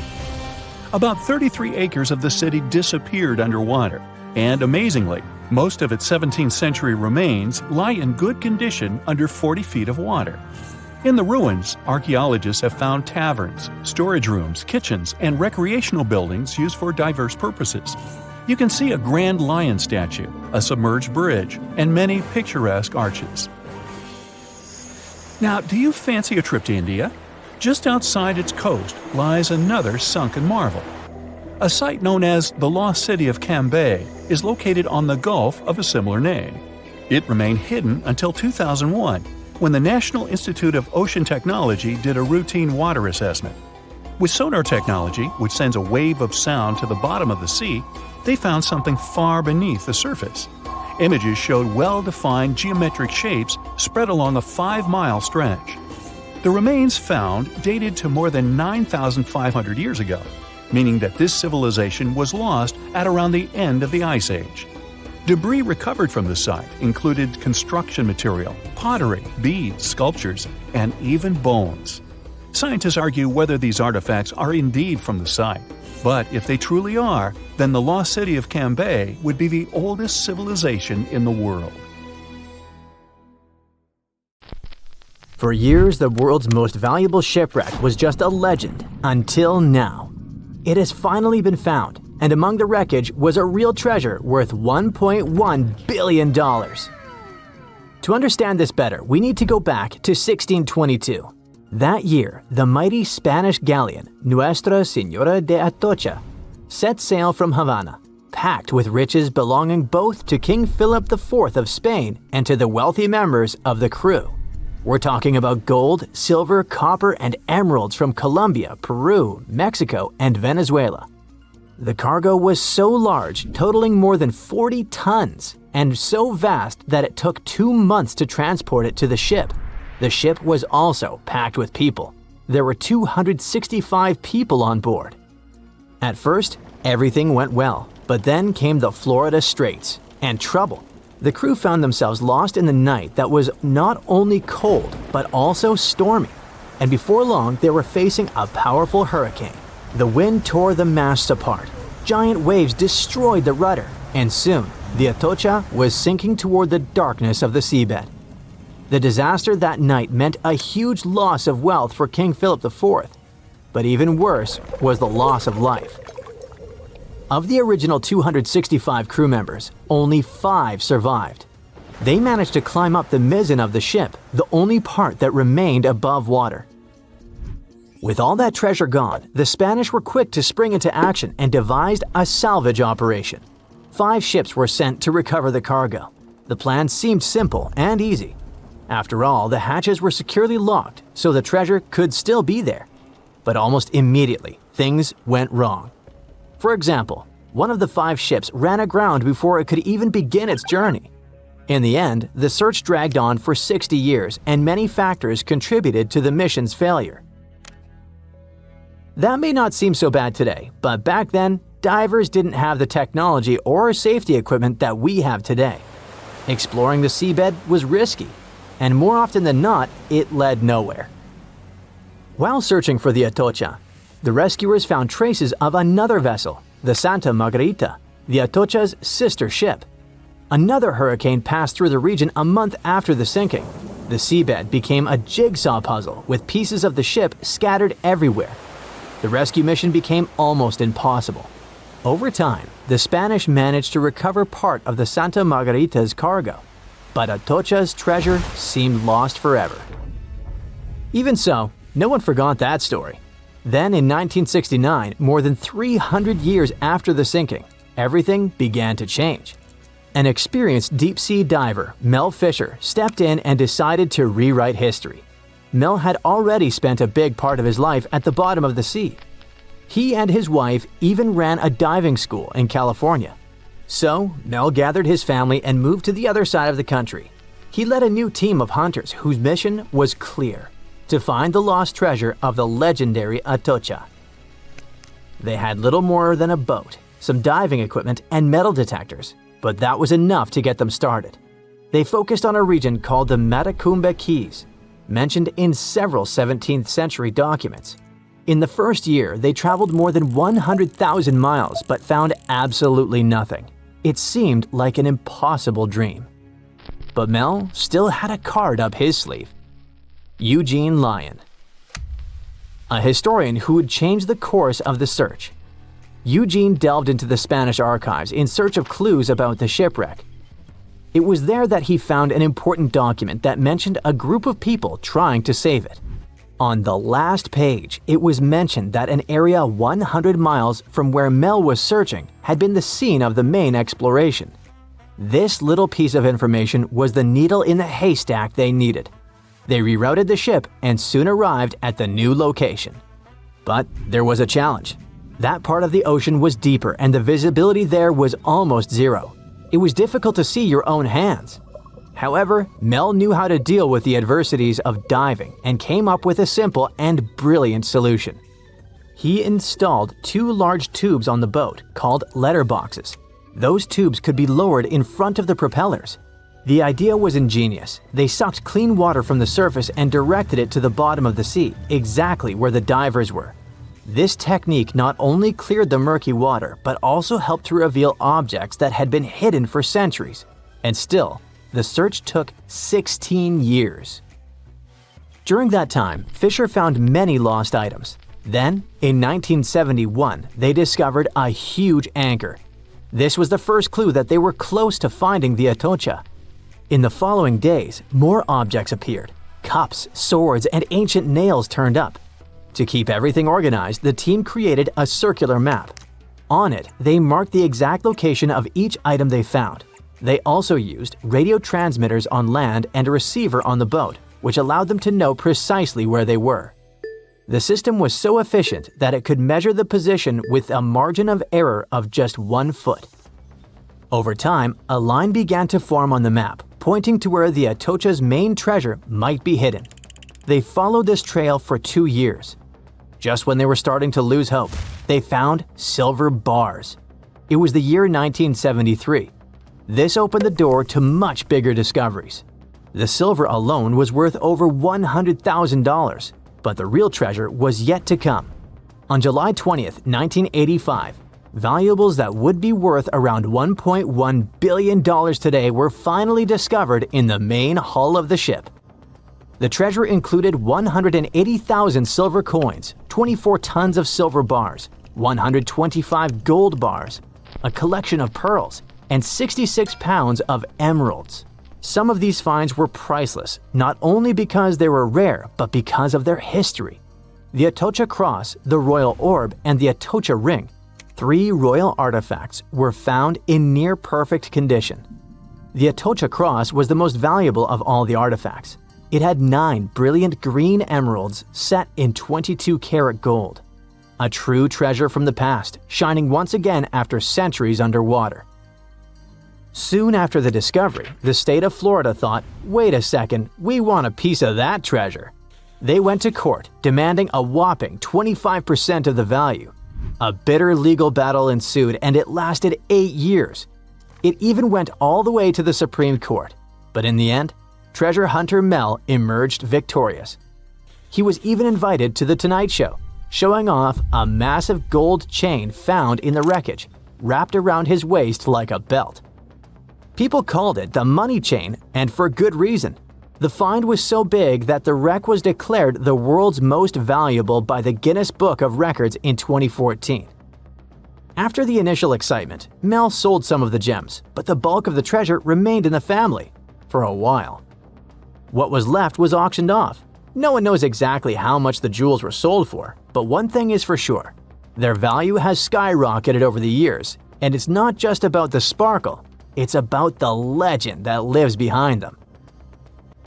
Today, these treasures are part of the particular Museo collection, the largest private collection of the Atocha artifacts in the world. And no, they're not for sale.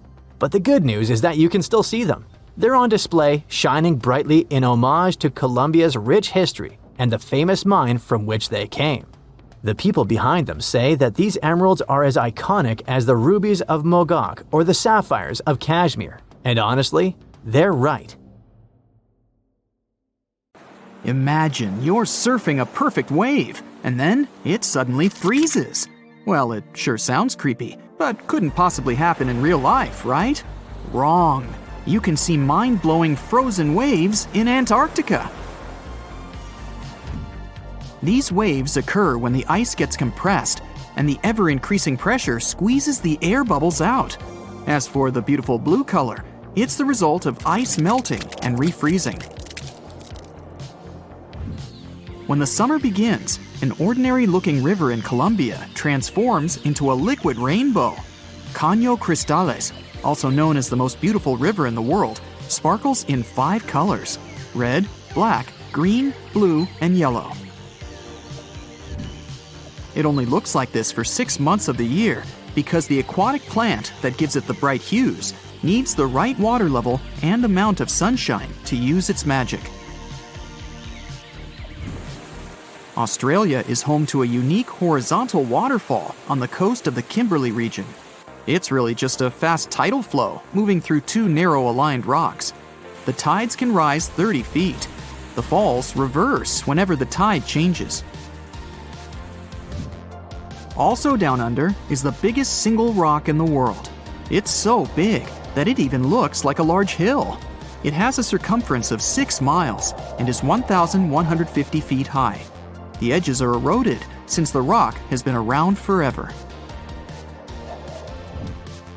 These mud brick buildings are 7 stories high and were built out of fertile soil, hay, and water that were made into bricks and left to bake under the sun for days.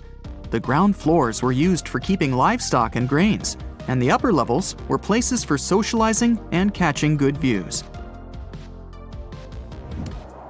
Antelope Canyon in Arizona, also known as the place where water runs through rock, has 2 sections of slotted canyons. Throughout the years, the water running through sandstone has created a picturesque formation like no other. If you ever set foot on the arid soil of the Namib Desert in Namibia, prepare yourself for an eerie picture. You'll see countless circular patches between 6 feet to 50 feet in diameter. Organized in a honeycomb-like pattern, They stretch across 1,500 miles toward the horizon. These patches are also known as fairy circles, and you might be disappointed by the explanation of this mystery. No one knows for sure the origin of these circles, even though there are numerous theories, from the radioactivity of the soil to the activity of sand termites. Mount Haleakala in Hawaii is one of the quietest places in the world. National park managers nearly failed to find any sounds to measure here. The place translates from Hawaiian as House of the Sun. It formed thanks to a volcano that got active 1 million years ago. The lava flows built up over the years and grew into a mountain. It has its own climate and weather that's impossible to predict. It takes almost a week by ship from South Africa to travel to the world's most isolated settlement of Edinburgh of the Seven Seas. You'd need special permission from the local government to visit as a tourist. About 300 locals all treat each other as family, grow their own food, and keep their island impeccably clean.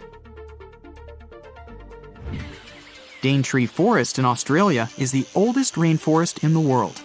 It has been around for over 100 million years. Daintree is home to some unique animal species, 12,000 different types of insects, and about half of Australia's frog, butterfly, and bat population. The rainforest also has around 3,000 types of plant species. Rocks that travel are called sailing stones because they seem to move across the dry lake bed of Racetrack Playa in Death Valley National Park, California. As the rocks move, they leave behind a creepy trail that used to have scientists baffled.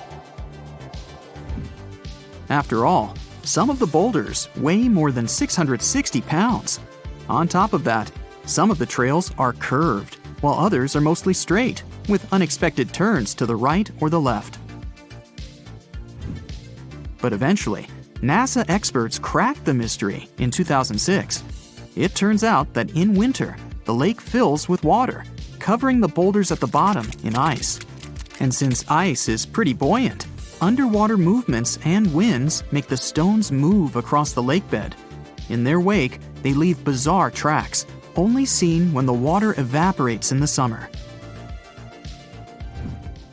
Lake Maracaibo in Venezuela is often called the lightning capital of the world. Thunderstorms arise here 300 days of the year, with a peak in September. Sometimes there are up to 200 flashes in a minute.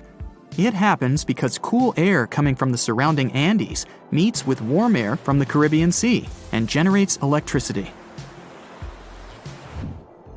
Some places on Earth have less gravity than others. Canada's Hudson Bay, for example, used to be covered by a super thick and heavy glacier during the last ice age. The ice had pushed tons of rock mass outward when it started to melt. The smaller the mass of an object, the less gravity it has. It'll take another 5,000 years for the Earth to get into its original shape in this spot. Until then, you'll always weigh less here than anywhere else in the world. Five Flower Lake in China's Zhoujiago Valley changes its color from amber yellow to emerald green, dark jade to light turquoise, and sometimes coral. It never freezes thanks to underwater hot springs and never melts or dries up, unlike other neighboring lakes. The locals believe it's made up of pieces of a mirror that fell down from the sky. The surrounding valley has some narrow conic karst landforms, spectacular waterfalls, around 140 bird species, and giant panda, along with other endangered plant and animal species. Cape Denison in the Commonwealth Bay in Antarctica is the windiest place on the planet. It has unusual downslope winds. They are formed because of the continent's dome shape and the always cold climate. These winds are so fast and strong, they ruin the measuring instruments and the masts they are attached to. The record speed so far was 200 miles per hour. The Sahara Desert, which takes up 10% of the African continent, is extremely hot and dry. That's why it's one of the top places with the clearest skies. There's hardly ever a cloud above it. This, plus the remoteness from any civilization, makes it one of the best spots for stargazing. In Denmark, people experience blackout-type effects on a pretty regular basis. Just look how weird it is. But it gets even more bizarre when you find out that birds are the cause of this unusual phenomenon. Every spring and fall, millions of starlings begin their annual migration from Sweden, Finland, and Norway toward Britain, Belgium, and France. Denmark is the lucky place where you can observe Sort Sol, the Danish name for black sun. The birds travel in large flocks, which makes it easier to exchange information and stay warm. Before the birds land, they perform movements that look like dancing, but in fact, they are making different formations in an attempt to shoo predators away.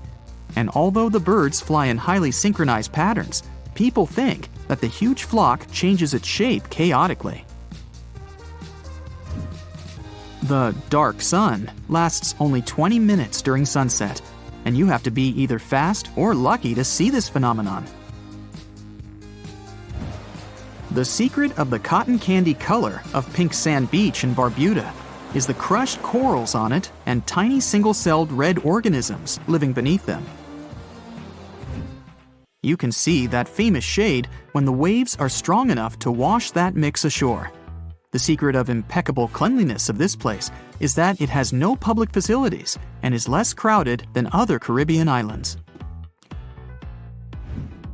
It took thousands of years to form Picaninny Ponds in Australia. This whole time, underground freshwater was slowly moving to the surface through limestone. It formed a large underwater cavern with white limestone walls. You'd need a special permit to dive here, and it's definitely worth it. Batara Gorge Waterfall has 3 natural bridges for anyone to walk across, take awesome pictures, and even have picnics. The waterfall is a result of limestone erosion that's been going on for millions of years, even though it looks like someone punched a hole right in the middle. It's located in the village of Tanarine, which is just 2 hours away from the capital Beirut. A village in the Meghalaya state in India is known as the wettest on the planet, according to the Guinness World Records. The average annual rainfall here is about 470 inches. It's a result of warm, moist monsoon winds coming from the Bay of Bengal, bringing clouds full of rain. It flows into rivers and waterfalls and never stops. The locals that work in the fields always wear basket-like covers to protect themselves somehow. The village of Leknes, with a population of about 3,500, is located in Norway, above the Arctic Circle. It has an unusually warm climate compared to other places in the same latitude. In January, the average minimum is 32 degrees Fahrenheit and rarely drops below 30 degrees Fahrenheit. July average temperature is 53 degrees Fahrenheit. That's pretty regular for many places in Europe. Ever since Plato wrote about the allegory of Atlantis, humanity has been fascinated with the possibility of the discovery of a thriving underwater civilization. Fancy joining me on a trip to a few historic underwater sites? Let's see what we can find out about ancient civilizations. The first one on our list is what is being called the underwater Stonehenge. Scientists have recently discovered a mysterious pile of cairns that stretch for miles under the shimmering waters of Lake Constance at the borders of Switzerland, Germany, and Austria. Archaeologists began to explore the site back in 2015, and they haven't been able to understand yet what it was actually used for. What they do know is that there is a 12-mile line of 170 human-made stone cairns under Lake Constance. Scientists say this was most likely the result of a combined work of several villages. The cairn site was probably used for some collective purpose. The formations are huge. Some of them are several dozen feet wide. The most amazing discovery so far is that the site dates back to around 5,500 years ago. Now, what were we humans doing back then? We were living in the prime years of the so-called Stone Age. We were beginning to make artifacts from stone and use them to hunt and eat. Can you imagine what a knife and fork might have looked like back in those days? It's no coincidence that scientists call this site the underwater Stonehenge, though. Both sites are believed to have been built around the same period of time. You see, Stonehenge dates back to around 3100 BCE. Both sites carry the distinct characteristic of stone monuments built in a circle. Not to mention the fact that scientists also haven't figured out why on earth our early ancestors would feel the need to build a monument such as Stonehenge. Well, the mystery of Lake Constance hasn't been solved yet. Who were the Neolithic people from this area? And for what purpose did they go through such an amount of work and effort to build this huge stone site? Next, we're taking you on a tour of the Ryukyu Islands just off the coast of Japan. You're diving deep down to an archaeological site. But I should warn you, the waters of the Pacific Ocean are far from smooth. It doesn't take long before you see a huge structure, thanks to the sunlight shining down on the seabed. At first, it looks like Machu Picchu's ruins located across the globe in Peru. As you approach the site, you slowly figure out its forms. A pyramid-shaped structure, arches, staircases. It's something that could have easily been a palace or a castle. Could this be a sign of human activity? What you've just seen is known today as the Yonaguni Monument. It also goes by the name of Japan's Atlantis. The entire monument is about the size of 5 soccer fields and the height of a 5-story building. Its most surprising feature is its expanse of terraces. Explorers and scientists believe that Yonaguni might be 10,000 years old. But whether it's a human-made structure or a natural formation is still under debate. For Japan's top marine geologist, Professor Masaki Kimura, Yonaguni is the heritage of a lost civilization. Kimura has dived to the bottom of the ocean to explore the ruins over 100 times over the past 10 years. According to him, there are clear signs of human activity down there. On the monument's surface, there is a triangle-shaped concave that is a historical symbol of water fountains in the region. There's also a giant turtle carved on the eastern side of the structure. And, according to Kimura, turtles have an important cultural meaning. Several pieces of stone tools have been recovered from the site. Their estimated age is around 10,000 years. However, not all scientists support this theory. For many, Yonaguni is the result of thousands of years of erosion. The fact that the monument is composed of one massive rock leads them to believe it's not human-made. The defined edges and flat surfaces resemble a natural formation in Northern Ireland, known as the Giant's Causeway. The basalt columns look like the ruins of a palace, but they're actually the result of volcanic activity in the region. Now, you're flying to the coast of Greece, 4 hours away from Athens. More specifically, you're in the Peloponnese Peninsula. You dust off an old snorkel and head for a free dive on a bright sunny day. Sometime into the dive, you start noticing patterns on a seabed. 13 feet below the surface, outlines of familiar objects start to appear, one by one. As you continue swimming, what looks like the outline of an entire city emerges in front of your eyes. Are you wondering how water could have taken the whole city? Rocks are perfectly aligned into what appears to be the foundation of a building. This is Pavlopetri, an ancient city you've probably heard about for the first time. It was discovered by Nicholas Fleming, a British oceanographer, when he was on vacation in Greece. He had heard rumors about Pavlopetri's existence and indeed found several artifacts on the seafloor. He went back to the area a year later with the team. They found a site filled with pots, storage vessels, and tools. A kernstone, for instance, is a tool used for grinding grains and turning them into flour. Multiple amphoras indicate that this settlement dates back to the Bronze Age, 5,500 years ago, when people started living in towns. The settlement is believed to have existed for over 2,400 years.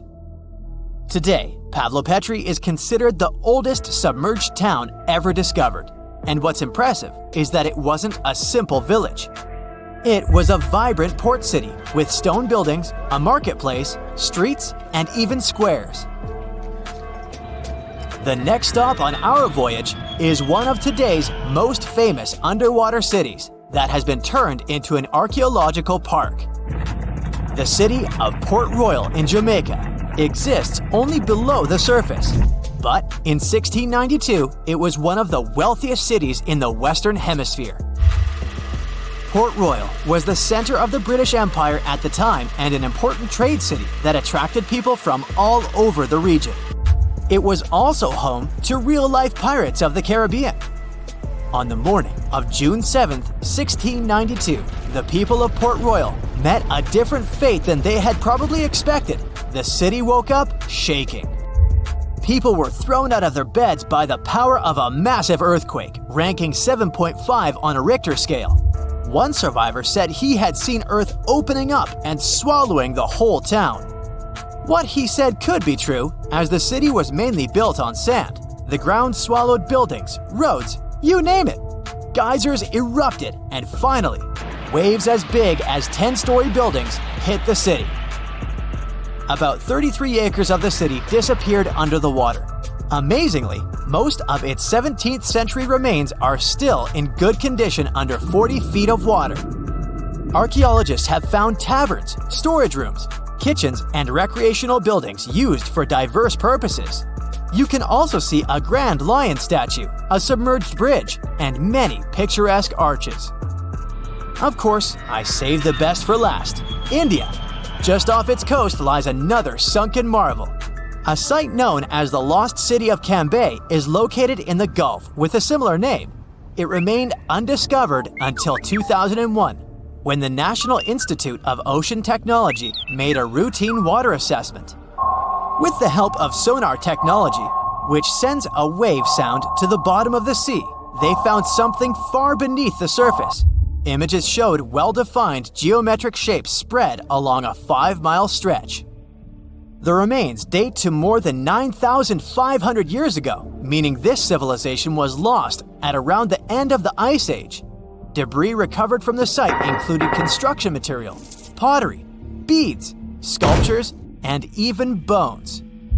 Scientists argue whether these artifacts are indeed from the site, but if they truly are, then the lost city of Cambay might be the oldest civilization in the world.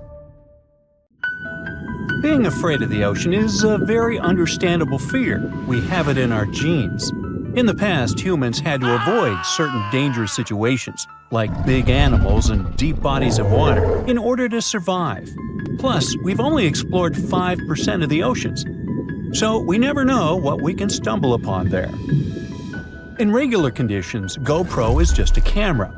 But if you find it lying at the bottom of a 400-foot pit in the middle of the Caribbean Sea, that will make your blood run cold. I know 400 feet may not seem like much, but a person who is deep diving for fun usually can swim from 59 to 98 feet deep only, unless they're a professional diver.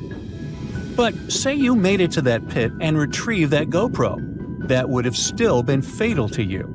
In this specific hole where the camera was found, there would be a layer of hydrogen sulfide, a very dangerous and foul-smelling gas, at the mark of 300 feet. The gadget was 100 feet lower, alongside its owners, 2 long-lost explorers. To this day, very few people manage to dive this deep and go back unscraped. In fact, the deceased explorers were found only with the help of submarines. Now, you might be curious about the content of the GoPro. In stories like this, we expect proof of foul play or sinister footage. But the only thing found there were the images of happy times the explorers had during their trip. A sad ending to a vacay. Now, in deep waters, you can also find many species that seem to be otherworldly, but in a cute and interesting way, like the alien sponge. This fun little fella is a sponge first seen near the Mariana Trench in 2016. It's actually part of an ecosystem dubbed Forest of the Weird, Okay, this makes it sound a bit creepy. And what adds to the weirdness is the fact that the alien sponge had two little holes that resemble little eyes, so like it's peeking at you. Ah, another fun fact? The skeleton of this type of sponge is made of glass. And if you're afraid of cockroaches, I'll let you take a deep breath here. Ready? Cool. Because on the ocean floor, there are more than 20 different types of giant isopods, beetle lookalikes, that can be as big as 14 inches. Yikes! But fear not, these guys usually roam the ocean floor for food. So, unless you dive 7,000 feet, which we've just seen is not possible, you won't run into them. Now, despite the horror movie name, the bloody belly comb jelly is actually a fascinating creature you can also find in the ocean. They live in the twilight zone of the ocean, which is between 820 and 4,900 feet below sea level. Pretty far from where you usually soak your feet. But what's so cool about this jelly is its color. Because in the twilight zone, the light is very scarce. Many animals either emit a faint glow, like the anglerfish, or create a camouflage. The jelly here is blood red because, in the pitch-black darkness of the ocean, other animals won't see it digesting colorful bioluminescent prey inside its stomach. Besides, the jelly has a row of combs that spark a very beautiful iridescent light. Beautiful and lethal. Humans also have their fair share of contribution to the weird fest that is the ocean floor. Depending on where you swim, you might just find parts of rocket engines used during the Apollo program. Now, when a rocket is launched into space, parts of it are dropped into the ocean where it runs out of propellant, making the rocket itself lighter.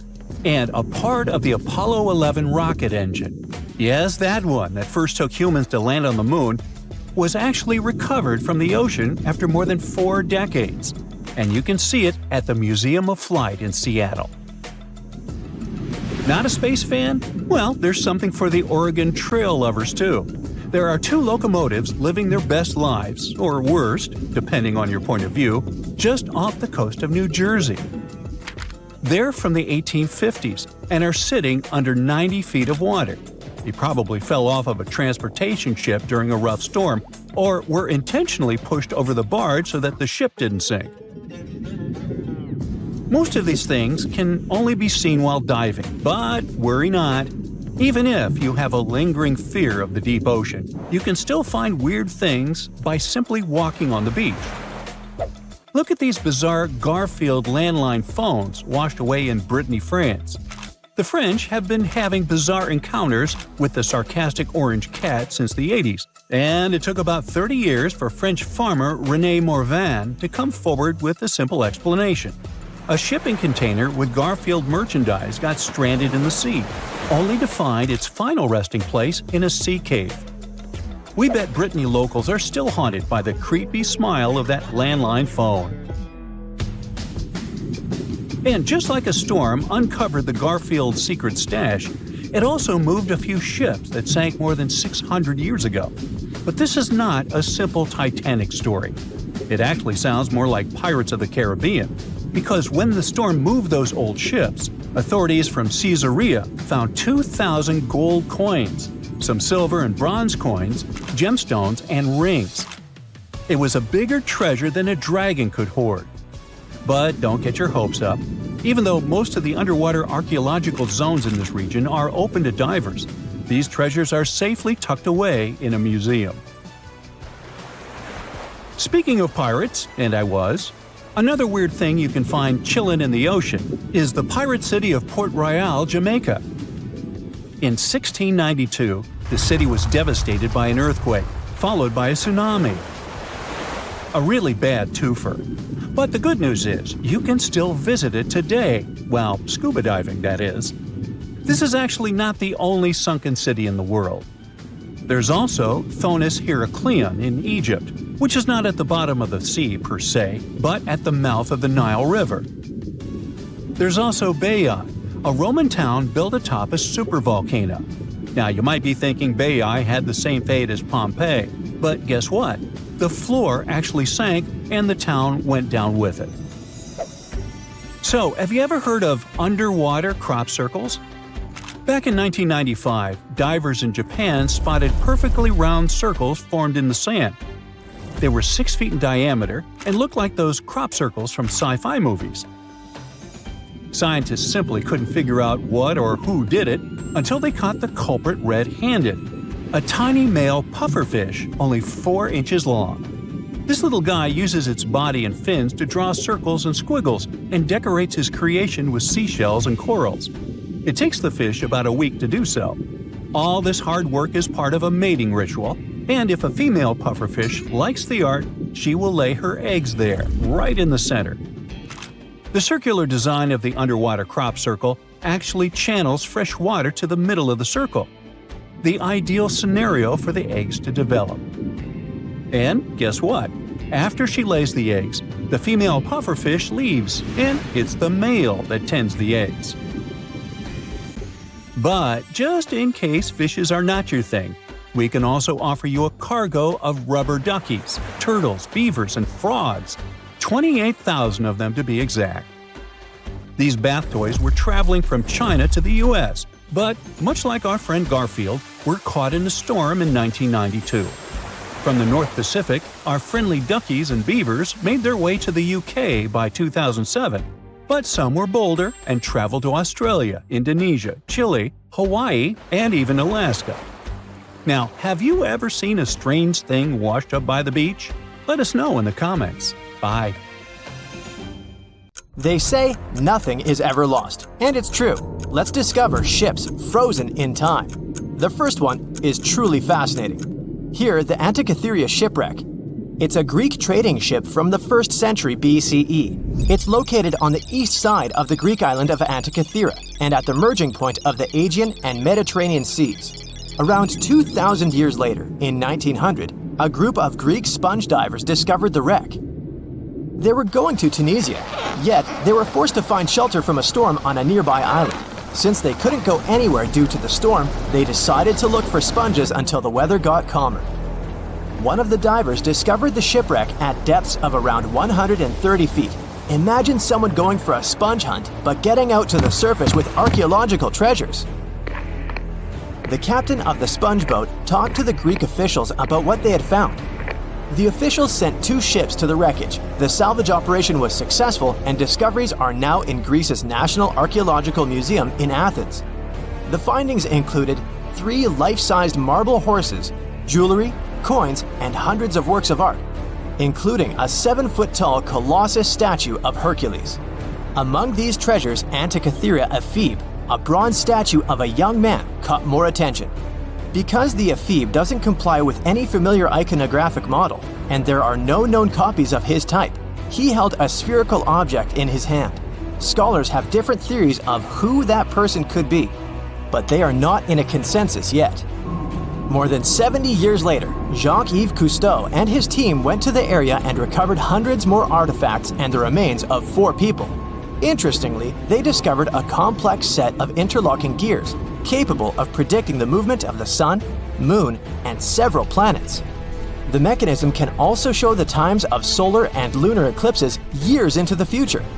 Think of this Antikythera mechanism as an early computer calendar, to plan significant events like agricultural activities, religious rituals, and Olympic Games. These artifacts found in the Antikythera wreckage are some of the most important findings in modern archaeology. Just the Antikythera mechanism itself has changed our perception of the limits of ancient technology. The mechanism has a sophisticated design and was made over 1,000 years ago.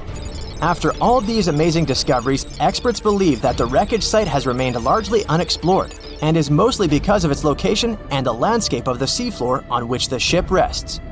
The wreck is too deep for scuba divers but too shallow to use something like a submersible. A survey made on the seafloor in 2012 showed evidence of a second wreck about 800 feet to the south. It's clear that this area has a lot to offer humanity. What would happen if those sponge hunters didn't go to the area? Scientists found a shipwreck in Antarctica at the bottom of the Weddell Sea, 107 years after it sank. The name of the ship was Endurance, and it was the lost vessel of Antarctic explorer Sir Ernest Shackleton. Scientists who laid eyes on it decades later say it is among the greatest undiscovered shipwrecks ever. That is why they filmed the whole discovery. The video shows the remains of the Endurance and proves it is still in remarkable condition. It has been sitting in 10,000 feet of water for over a century, yet it looks like it sank very recently. So the story goes like this. The ship was crushed by ice and sank in 1915. Shackleton and his crewmates had to escape by themselves in small lifeboats. From then on, it was all about survival. Shackleton imagined to get his crew to safety, then the ship sank. Yes, this is a pretty impressive story, but why did scientists prize this ship? Firstly, Shackleton's Imperial Trans-Antarctic Expedition sailed to make the first land crossing of Antarctica. Yes, the crew was trapped in ice, but the intention was important. Secondly, it's about the challenge itself of finding the shipwreck. The Weddell Sea is almost always covered in thick sea ice. You know, the same ice that made the Endurance sink. Getting near the presumed sinking location is super hard, let alone being able to conduct research. Experts of the modern expedition team foresaw the time when the lowest extent of Antarctic sea ice would come using satellite images. They realized that the weather was in their favor to start an expedition. Dr. John Shears said that they have successfully completed the world's most difficult shipwreck search, fighting against constantly shifting sea ice, blizzards, and temperatures decreasing to negative 0.4 degrees Fahrenheit. Yeesh, I can't imagine the worst conditions in Antarctica if these conditions are in their favor. Lastly, look at this. It's timbers. They're very much intact. Plus, you can read the ship's name. It's still visible. Marine archaeologist Menson Bound says that this is the finest wooden shipwreck he has ever discovered. He has 50 years of career experience, so I believe the guy. So how come the wood is not rotten? Dr. Michelle Taylor, a deep-sea polar biologist, said that there has been little wood deterioration because the wood-munching animals are not in this forest-free region of Antarctica. Workers of a coal mine in East Serbia discovered 3 shipwrecks that had been there for at least 1,300 years. The largest shipwreck is an ancient Roman fleet. It's around 50 feet long with a flat bottom. It's estimated that the ship could carry a crew of 30 to 35 people. Looking at its hull, you can see the marks of repairs. Wow, this one had a lengthy career. You know, it gives us insight into more than 1,000 years ago. The 2 smaller vessels, on the other hand, match descriptions of boats used by Slavic groups to attack the Roman frontier. These 2 have been discovered under mud and clay in an ancient riverbed. Apparently, in those times, there was a Roman base in a place called Viminacium City. Interestingly, Viminacium was a provincial capital with an estimated 40,000 inhabitants in the 4th century CE. For comparison, it was even larger than Pompeii. The Kostelach coal mine is a center of hidden gems. Archaeologists had found evidence of ancient human and animal activity here before.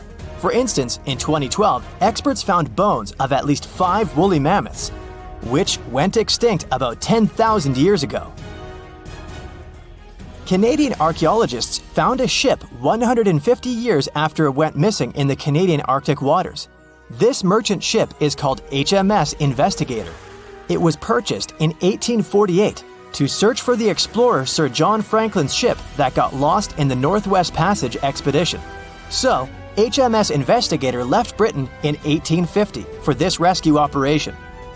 The expedition crew, captained by Robert McClure, sailed the Investigator into the water. He realized that he was in the final leg of the Northwest Passage, the sea route across North America.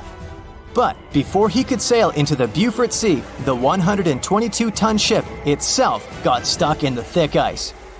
The crew spent the winter over the Prince of Wales Strait. The following summer, McClure tried again to sail to the end of the passage, but the ice blocked his way once more.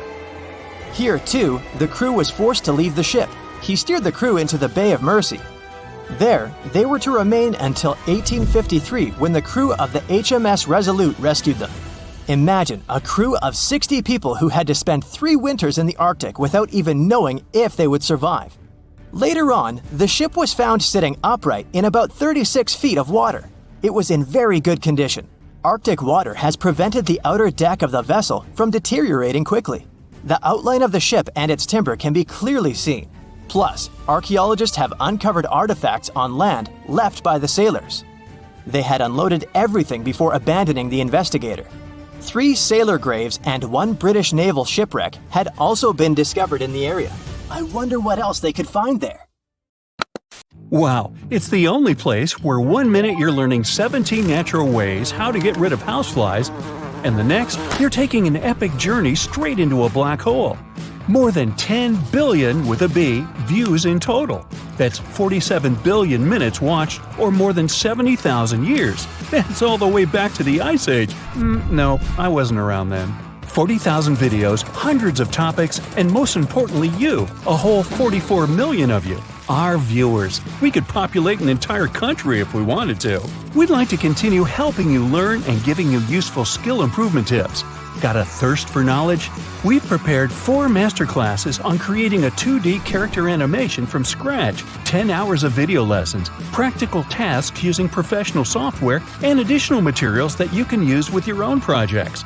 Get the full course now and create your own animated masterpiece.